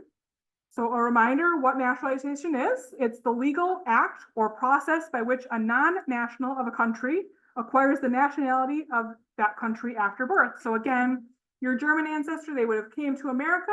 They decided, hey, I want to be a US citizen. I want to be able to own land. I want to be able to vote just like I'm a US citizen because I plan on living here the rest of my life now. So they go through the process of becoming a US citizen or getting the same rights like they are a US citizen, like they were born here when in fact they were born in Germany. So just like immigration, throughout the years, there's kind of different requirements, there's different laws and things. So you really need to know the different laws that are in place during a specific time period when your ancestor would have become naturalized to really understand those specific requirements that they would have had to deal with. So somebody asked earlier, like, what's the time period between the first step and the second step? Well, it depends on the time period of when your ancestor was naturalized. So I'm going to talk just a little bit about some of the different requirements and things, but there's some additional resources in your handout as well. So the first naturalization law was passed in 1790. So that's when naturalization officially started in the United States, which is a lot longer ago than I thought. But prior to 1790, actually people could still be naturalized. So of course, British immigrants were automatically granted citizens of the colonies, and then non-British immigrants could naturalize in 3 different ways. So before 1906, they could be granted by a county, by municipal or state or federal courts. And then in 1906, that's when the government was like, hey, we've been in charge of this immigration stuff since 1891. We should really also be in charge of this naturalization stuff. And they decided to really federalize that process. So now you're going to see records look a lot different beginning in the 1906 time period. And I'll show you an example of the pre-1906 and then the post-1906 stuff. So before 1906, things are going to look a little different because, again, any state or any municipal or county court would have their own records. So every different one's going to use their different forms. Cook County in Illinois is going to have different forms than Outagamie County, Wisconsin, for example. They just decided to do their own thing. So the big act that you need to know about naturalization is this Naturalization Act of 1906. So this gives the authority to the federal government to have this naturalization policy. It creates what's called the Bureau of Immigration and Naturalization, which they later called Immigration and Naturalization Services, and then later called the U.S. Citizen Immigration Services, which is what it's called now. So this resulted in a lot more information than being asked of every applicant who applied to become a U.S. citizen after 1906. The process is still pretty similar pre-1906 and after 1906, but thankfully those records that are after 1906 ask a lot more questions, are a lot more extensive. So fingers crossed for you, the majority or all of your ancestors would have naturalized after 1906, but even if they did before 1906, you'll still get some good data on them. So before 1906, we're generally going to get things like the name of their immigrant, the port of arrival, the date of arrival, their age, their residence, and the country of origin or allegiance. So again, this is why sometimes it's easy to then find their naturalization record first before you try to find their passenger list, because it's going to give me my port of arrival and that date of arrival, which is two really key pieces of information to try to pinpoint exactly when they came and how they came. So that's going to give me a lot of clues in order to try to find them in those passenger lists. After 1906, we're going to get a lot more information again. So name of immigrant, their birth date and location, which is awesome. Their spouse name, that spouse's birth date and location. Of course, their marriage date or marital status, if they are married or if they're not married. Children names, their birth dates and locations. Again, that port of arrival and the date, which is so super important to finding those passenger lists. That vessel name, so you have an exact name of that ship or that airline or airport that they came in. Their occupation. You also get a physical description, so it includes the color, the complexion, their height, their weight, their hair and eye color, and if they have any visible distinctive marks on them. You might even see things like, oh, they're missing like their thumb or they're missing a pinky or something like that. So weird little things like that that maybe you had never seen on any other records. Now you know that your ancestor has that mark. It's going to give their age, their residence, and then their last foreign address. Something else to keep in mind during this time period. So something called derivative citizenship is in place from 1790 to 1922. So what this means is that the wife and any minor children of a man would become naturalized when that man became naturalized. So the wife and the kids didn't have to apply to become a citizenship or to become a citizen if it was before 1922. They would have automatically been granted it if that man of the household or that spouse got it. This also means that alien women, so internationally born women, if they married a US citizen, they became naturalized upon their marriage. They didn't have to go through this process because it was based on when you married and who you married. Unfortunately, the opposite is true if you are an American woman who married an alien. So she would have lost her citizenship to the United States if she would have married a guy from Germany, for example, if this marriage occurred before 1922. So again, this is why it's really important to know the laws, the different requirements during certain time periods, because you might say, hey, I can't find a naturalization record for my third great grandmother. Well, you might now know why, because maybe she got derivative citizenship, or maybe she was a US born woman and she married somebody who was not US born and she lost her citizenship and then had to reapply to get citizenship during a certain time period. So, you know, if you come across your ancestor in one of those, you know, records that you're not anticipating finding her because, hey, she was born in the US, she wouldn't have naturalized. Well, maybe she actually did because she married a foreign person.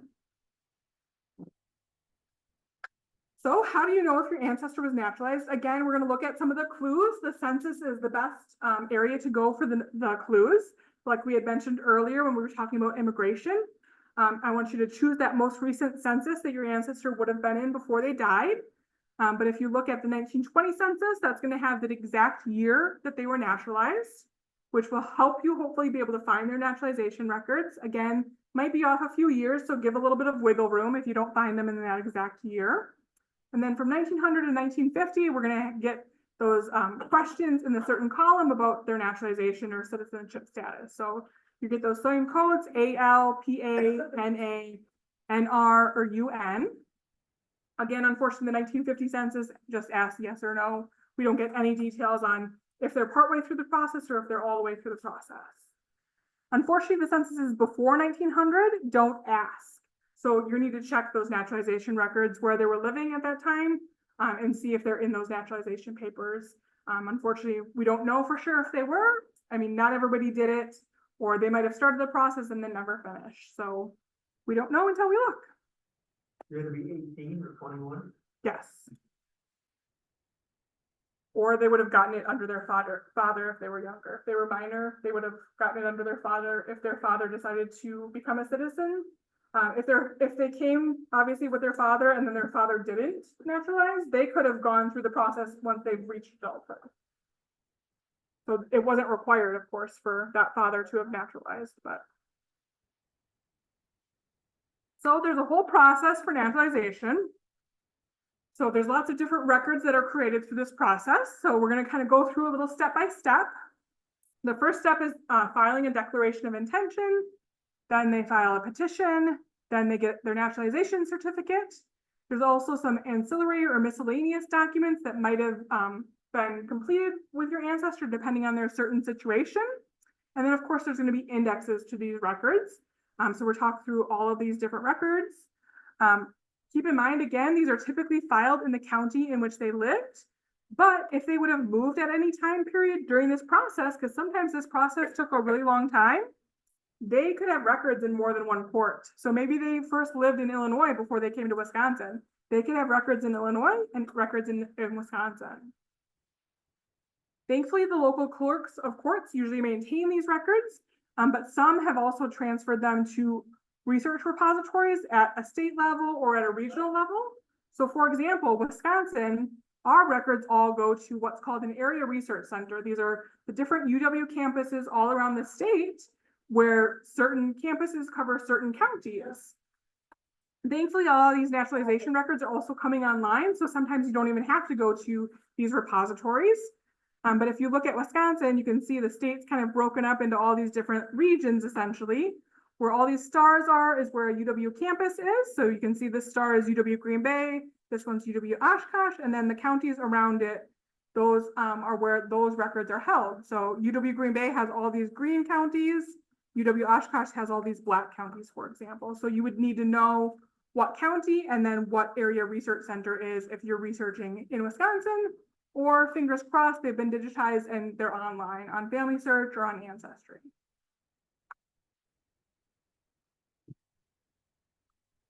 Newer naturalizations are going to be with that USCIS, so that Immigration and Naturalization kind of department that became USCIS now. So now we're going to talk through the different pieces of the puzzle, and then I'm going to show you what each of these documents look like. So again, that first step of that process is called the Declaration of Intention.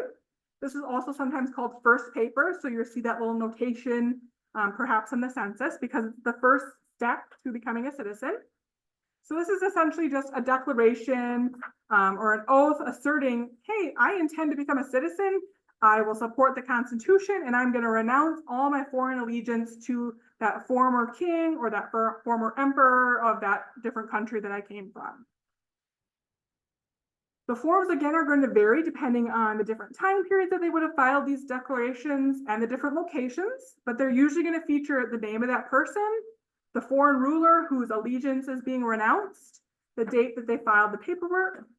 Sometimes they also include an age or a birth date of the person who's applying. Sometimes you get a place of birth, sometimes a date and place of when they came to the United States. Again, this is why it's helpful to really look for those naturalization records before trying to find that passenger list. In 1906, again, when they federalized this process, that's when you're going to get some more standard forms being used and a lot more details on your ancestors. And sometimes they even included a photo, which is really cool. Sometimes they included the photo with the petition, which is the second part, because they were required to submit a photo with their petition. So this is an example of a 1904 one for my ancestor, Richard Gardebrick. So you can see he personally came before this person, the clerk of the circuit court of the county of Oconto. saying he was born in Germany on or about the year 1874. He immigrated to the US, landed at the port of New York on or about May 1894. So again, now I can use that data to go try to find a passenger list. He's saying he has an intention to become a citizen of the US, renounce his allegiance to any foreign prince, et cetera, including William, the Emperor of Germany. And then it says what date he's signing it, and he's actually signing it. So that's kind of cool. You get to see your ancestor's signature on there. So this is something I found on Family Search. So really easy, just like I showed you earlier with the immigration and passenger list, you can just type in naturalization records and it'll come up with those different collections that they have. Then remember, after 1906, that's when we get more details. So you see this one from 1917. This is just some random person I found, but this is on Ancestry. So you get information like their name, their age, what his occupation is, his color, his complexion, height, weight, color of his hair, color of his eyes, any visible distinctive marks, where he was born, what date, where he resides, an actual address in Peoria, Illinois, where he immigrated from was Bremen on this certain vessel, so you get the actual vessel name. His last foreign residence was in this area of Germany, and then again, his oath to swear off any allegiance to William II, Emperor of Germany. He arrived at the port of New York, in New York, on or about this specific date. And then again, you get a signature here, and then this date that he's filing this intention. So lots of great data you get on these records. Yeah. So this one is from another county. What was the other one? That was from another county. And it's from a different time period. So this one's from 1904 from Oconto County. I look like that. Yeah. Hardly anything else. Because remember, in 1906, that's when federal government takes over. So if you have anything before 1906, they're all going to look different because Oconto County is going to be different than Illinois, different than New York, different than Pennsylvania. All of them are going to be different. Once you get after 1906, they're all going to look like this because the federal government took over and said, we have to standardize this. This has to look exactly the same for every area. So this one I found on Ancestry. The other one I found on Family Search. So again, there's different record collections on different sites. Use them all to see if you can find your ancestor. The second part of the process then, after they would submit that, is the petition. So this is sometimes called petitions and oaths, or sometimes petitions and records, or naturalizations, or second papers. It depends on how the clerk of courts named these records at this time, but they're generally kind of called petitions. So after they served a specific period of residency, which that time period is going to vary depending on the time period. Sometimes it's a year, sometimes it's 3 years, sometimes it's 7 years. Sometimes they had an exception because they did military service and didn't have to have that required number of years before they could go on to the next step. So that's why we need to know the laws that are in place and what exceptions there are for our specific ancestor in order to know the certain time period that they would have had to wait. So sometimes it's usually years though before they could file this petition. So after they did that, they could petition the court to be admitted for citizenship. So this again has that oath of allegiance, and then they also have to provide an affidavit for 2 witnesses that are attesting to their good character and that they've met their residency requirement. Again, look at those witnesses because they're usually going to be relatives or friends or neighbors that really know your ancestor really well, and you might find your ancestor featured in that person's record as well. So the content of each petition is going to vary, again, depending on the location, depending on the time period, but most of them are going to have that person's name, the date of that petition, the names of the witnesses, and the county or the country that they renounced. You may also get that age, that birth date, that important date of entry to the United States, the date and the place that they filed their declaration of intention. So sometimes it's helpful. Maybe they moved, like I said, maybe they filed their declaration of intention in Illinois, moved to Wisconsin, and that's where they filed their petition. So if you get that data of where they filed their declaration of intent, now you can go find that if it's listed on their petition. Again, keep in mind, they didn't always have to file in the same location if they would have moved. And then again, after 1906, that's when they federalized the process. So you get more information after that time period. And a lot of times these are going to be more than one page, so be sure you get all of the pages. So here's an example of an 1891. It's all on one page, but to make it so that I could get it all on one page for this slide, I kind of broke it up into two different images.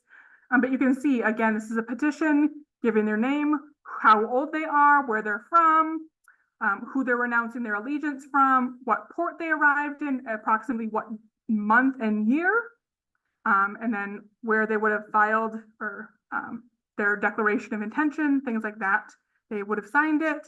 Down here, you get the witnesses, and they're attesting to this person being a good person and that they've met their residency requirement, things like that. So you're getting just kind of bare minimum data before that 1906 time period. And again, I found this on Family Search. Then again, after 1906, we get the federal process. So it's 2 pages. So this is the first of 2 pages.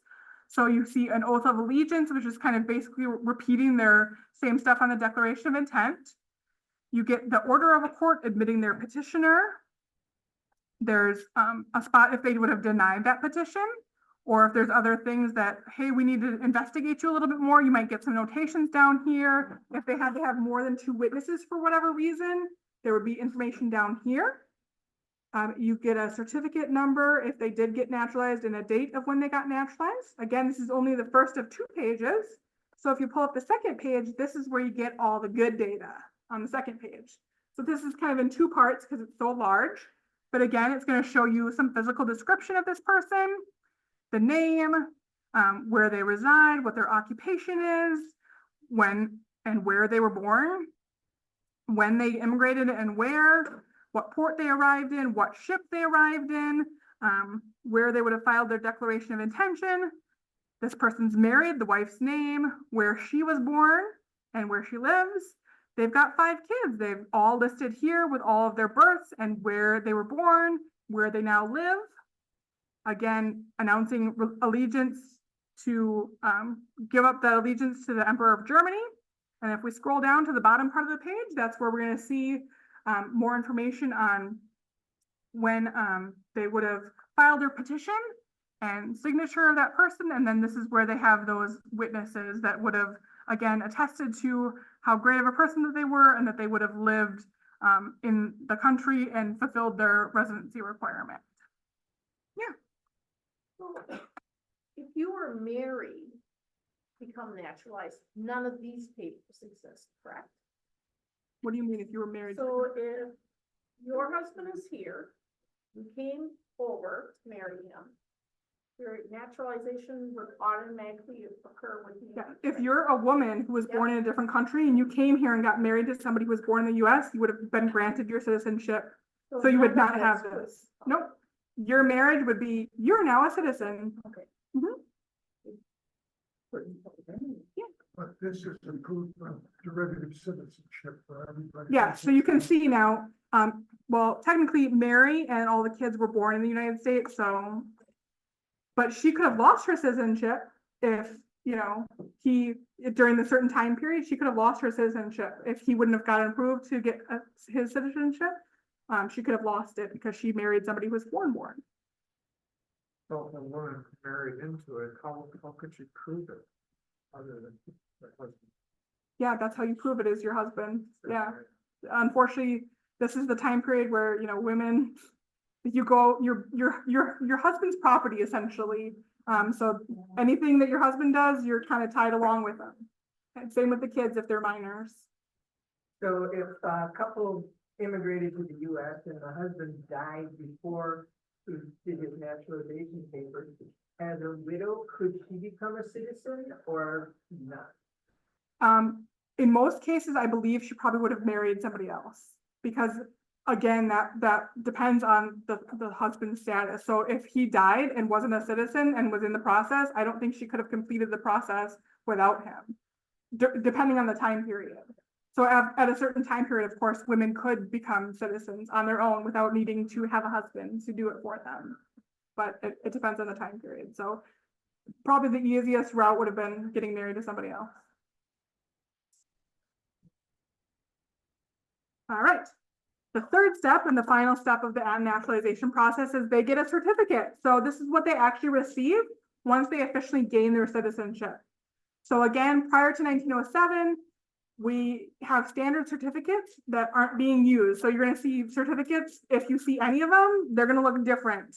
But unfortunately, a lot of the courts didn't actually keep a copy of them before 1907 because they weren't required. They would give that certificate to your ancestor. So unless your ancestor kept it and it was passed down, you might not get a copy of this certificate. If you're lucky to find one, they repeat a lot of the same information as you find in the petition. After 1906, you're going to get a two-part certificate. So the local court retains what's called a stub book. So it's kind of like a tear-off sheet. And then the application, the person who applied to get a citizenship, they would have caught the certificate part, and then there'd be like a little stub left in that book that kind of contains what certificate number they were given, things like that.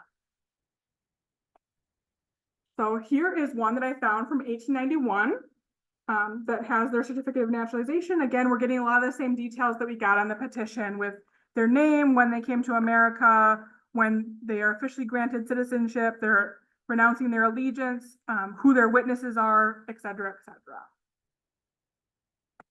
And then I found this really cool one. It's unfortunately not my ancestor, but this would have been what they were given when they officially became a citizen, or what it might have looked like. So I found this for sale on eBay, which is really sad that somebody's trying to sell it, but this person would have gotten their citizenship in 1888, and then they would have gotten this. And it, again, has the same kind of information on when they were naturalized and what their name is, and this cool, like, fancy looking certificate. Later on, you get things like this, where it actually has a picture of them. So this is Greta Garbo, famous actress, because I don't have any cool ancestors who I found a picture of, unfortunately, like this, but you get a lot of the details, like what their physical description is, what their date of birth is, that picture, when they became a citizen, where they're living, all that kind of fun stuff. And again, I found this online, that somebody bought it at an auction and posted it online. So kind of cool that you get to see what it looks like, though. Remember I mentioned the different stubs. So this is what a stub would look like. So this is, again, my ancestor, Richard Garbrick. So he would have gotten a fancy certificate, but this is what's left over from his certificate. This is the part that the court keeps, where it mentions when he filed, what his certificate number is, what his declaration of intention number is, all this detail, who his wife is and where they reside, what their kids' names are and their ages. Because again, they're getting citizenship, even though they're technically US born, they don't need citizenship because they're already US born, but they, have it all under him now. Any questions before we move on to kind of the miscellaneous stuff? Your question here, would the certificates be stored at the same repository wherever the court records went? Yes, so usually they're in the circuit court, or you can find them online. Are there ever any death certificates for people who died on board ships? I have not seen any. I've only seen notations on passenger lists for people who have died. I've not ever seen a death certificate, but I also don't have people who've died on ships that are in my own family. Can you repeat the link to the National Archives video recent release? It is in your handout. So can you post the handout link again for her, and then she can find it in the handout.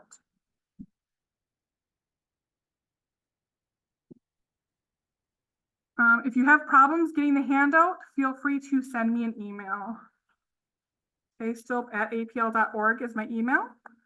Was there a penalty for not being naturalized? No, people could decide to naturalize or not. Basically, the penalty is you don't get the same rights as a US citizen. So you don't get to vote, you might not get to own land. Again, depends on the time period. And that's usually the motivation why our ancestors decided to naturalize, because they wanted things like that. They wanted to be able to vote, they wanted to be able to own land. Yeah. You got arrested for something that would not be good character.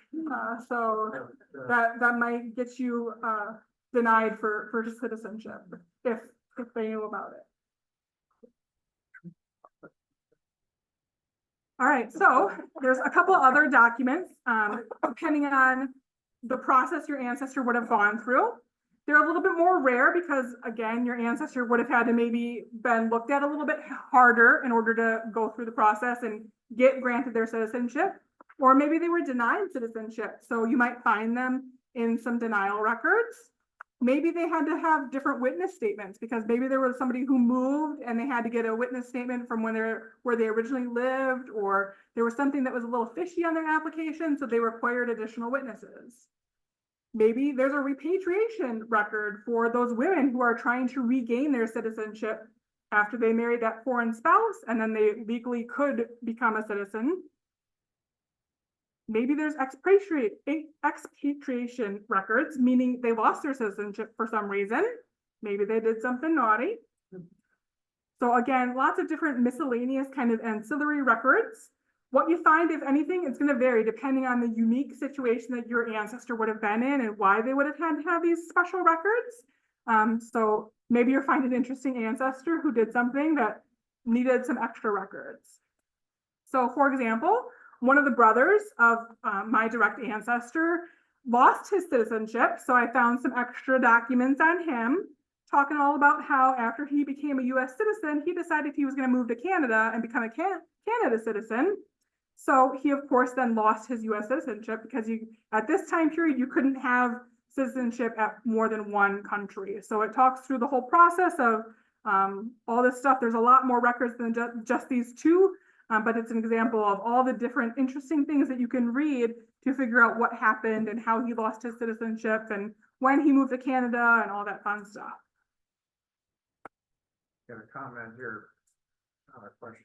My husband's grandfather lost his certificate and asked for a duplicate.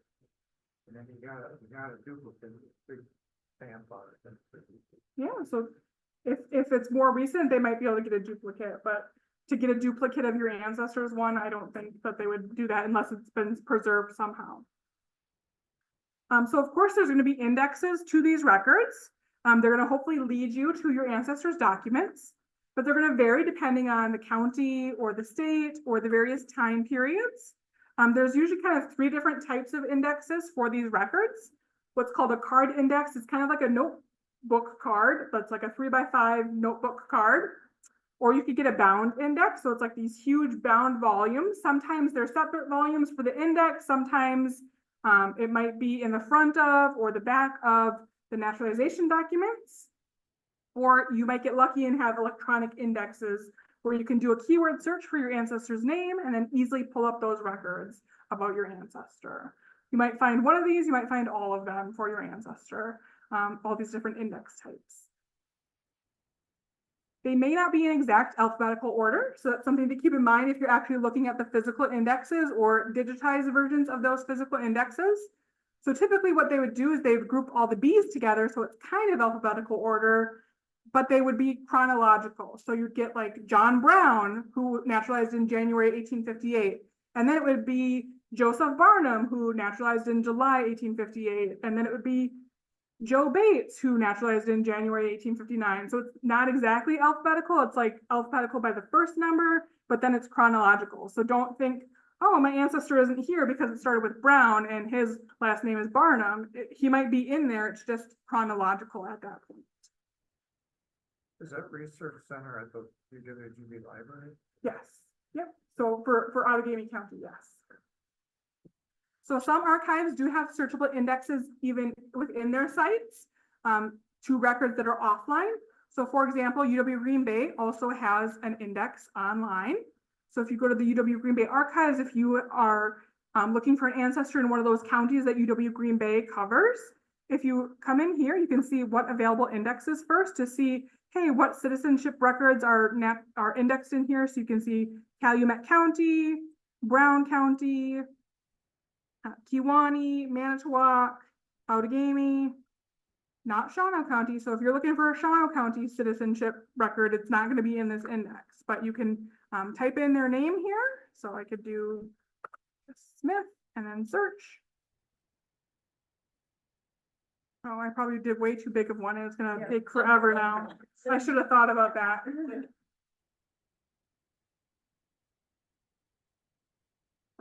But again, this is going to lead you to the actual records that are on site at UW Green Bay. So you can see this person, you could see a naturalization citizenship record. If you click on more information, this is where I find out what series that she would be under, and then unfortunately it says it can't be requested, but usually you can request it. I must have just clicked on a bad one. Let's see. Here's a declaration of intention.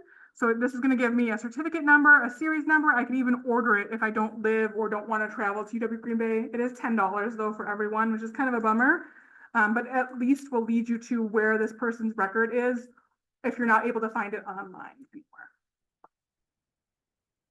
So again, certain places might have records like that. Again, all the Wisconsin ones are going to be at this area research centers around the state. So depending on what county they would have naturalized in is what county or what area research center you wanted to look at. These aren't that family search or ancestry or? Some of the counties are, not all of them, unfortunately. So you might get lucky, like the Richard Garbrick, who I showed you examples of, he was from Oconto County. Those records are all on family search for citizenship. But I don't think I found any Outagamie County. I don't think Outagamie County is online. So this is an example of what those card indexes look like that I talked about. So again, you can see my third great grandfather here. You can see his address, his name, what page his certificate number is, what court is in charge of it, where he's from, when he was born, and what date he naturalized. So there's that data that's going to lead me to that actual record if I didn't keyword search it and find it on family search easier. There's a lot more after 1906 records. If your ancestor naturalized after this point, so you're going to want to go to the federal process again. So you're going to want to see that USCIS website and find things like C files or alien registration forms or alien files or visa files or registry files, all this extra files that the federal government is going to require. Again, you can go to their website to learn more about what these are. I think I defined a few of them in your handout of what they are and what time period they cover. So you have to learn a little bit more through the National Archives on those. A couple of tips. You will find relatively few citizenship records for women, again, especially those early records, because until 1922, she was automatically granted citizenship under her husband. Or she lost her citizenship if she was US born and married a foreign husband. In Wisconsin, especially in the 19th century, many more people did that first step of filing the Declaration of Intention and didn't finish the process because at that time, the Wisconsin state law granted them the right to vote if they had filed a declaration. So they're like, hey, I don't need to do the rest of the paperwork. Like, I got what I wanted. So sometimes they didn't finish the process.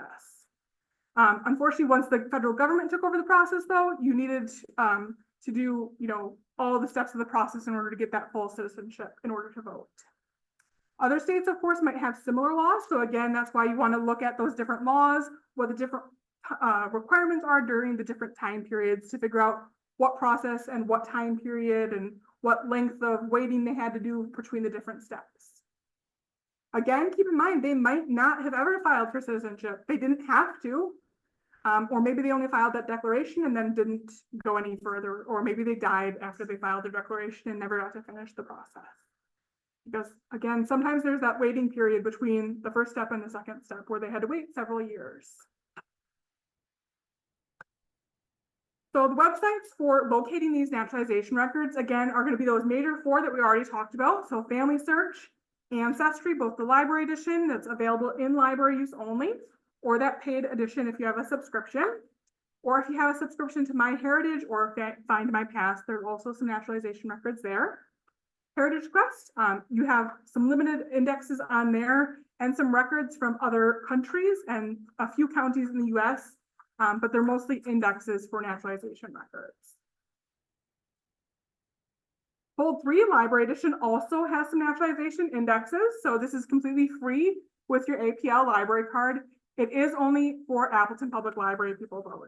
If you have a card that's through Kimberly or Kokana or Little Chute, it's not going to work. You have to have Appleton Public Library as your library in your account. But these are a lot of indexes, so like those cards that I showed you earlier, so they have different indexes for different states and different time periods on Fold 3. Again, you can use this completely free from home or come into the Appleton Public Library and use it. There is a great upcoming webinar also from Family Search that's going to dive a lot deeper into naturalization. So you can see all these upcoming webinars and the ones that they've already done, but they've got this introduction to U.S. naturalization records happening on June 6th. It's 10 o'clock Mountain Time. I believe that's 8 o'clock Central Time. 2 hours or 1 hour? 1 hour. So 9 a.m. right? Or 11 a.m. I'm going the wrong way. My brain's already on vacation time. I'm going on vacation tomorrow, guys. So they also got some recordings of their past lectures listed here and linked here. Some of them, unfortunately, are kind of old and a little outdated, but some of the really great ones, they've got like international ones, or like how to find your German church parish, or how to decipher Scandinavian records. They've got a wide variety of webinars that they've done or that are upcoming that you can register and watch via Zoom, which are really great. Judy Russell is fantastic in person Yes. and online. Yes, I love Judy. We've also got this great video all about finding your immigrant ancestors. It's a little old, so it's from 2019 when we could still be in person in the library. But Deb Anderson from the UW Green Bay Archives talked through all the different process and showed examples of the records that you can find at UW Green Bay, kind of similar to what I did, showing you the different steps of the process and examples like that, but dives a little bit more deeper. And then this is the one I mentioned earlier, when I was talking about how once they got to America, how did they move about to the different cities or different towns or different states? So this is all about coming to America by train. So once they got to that port of New York or that port of Philadelphia, how did they get to their final destination? He talks through some of those advertisements, recruiting those immigrants to come to certain areas, and all about the process of how they would have gotten their rail passes and things like that. A really great webinar. He's an awesome resource at the National Railroad Museum at Green Bay. So that's another video on our YouTube channel that you can watch. That's all I've got for you. Our next presentation is going to be Tuesday, June 25th on city directories. In the meantime, we do have Judy Russell on June 13th. We're going to have her virtually at 6 p.m. She's going to be talking all about making sense of tax lists. So these are resources that I feel like aren't really utilized. So sometimes looking at tax lists will help you pinpoint an exact time period of where your ancestor lived and when they lived there, and give you a lot more great detail than you can find. So she's going to be talking all about those on June 13th. Yes. Have you ever come across when you're searching for something and all documents are coming up classified? Yeah, unfortunately, some people, for whatever reason, There's no way to get around that, or? you can try to petition the government, like if that person's deceased. So like I've found like certain court cases that are restricted for access at like UW Green Bay, for example. But then what you would do is you contact the archives and say, okay, what's the process for me getting access to this? It might just be like writing a letter to the clerk of courts in that county and saying, I'm a descendant of this person, they're deceased, you know, I would like access to this for genealogy research purposes. And like I've done that before and gotten access to it. It depends though. If it's through the federal government, they might have a more rigorous process, but usually following up with that archives that owns it or that website that you would have found it at, that would have it restricted, how to access that. Any other questions? We didn't go too far over, only a half hour over. Thank you. Any online questions for folks? Yeah, just the average length of time. Again, it depends on the time period. Any idea where I might find my grandmother's Italian passport application?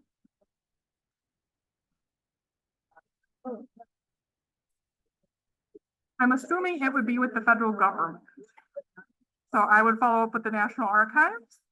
Look at some of those resources I put in your handout for the National Archives. Thanks, everyone.